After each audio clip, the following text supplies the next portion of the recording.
ময়মনসিংহে শিক্ষার্থী আকাশ হত্যা মামলায় দুজনের মৃত্যুদণ্ড ও দুজনের 7 বছর করে কারাদণ্ড দিয়েছেন আদালত। দুপুরে অতিরিক্ত দায়রা জজ আদালত 1-এর বিচারক মোহাম্মদ শামসুদ্দিন এই রায় ঘোষণা করেন।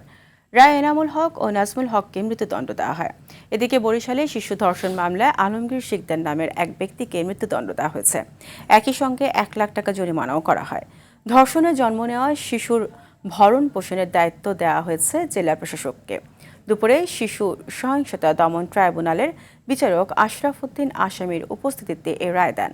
অন্যদিকে যশোরের অভয়নগরে ভরণ পোষণ না দেয়া এবং হত্যা চেষ্টার অভিযোগে ছেলে মিন্টু বিশ্বাসের বিরুদ্ধে মামলা করেছেন বাবা। সকালে অভয়নগর উপজেলার দিঘিরপাড় গ্রামের ভুক্তভোগী বৃদ্ধ বাদী হয়ে এ মামলা করেন।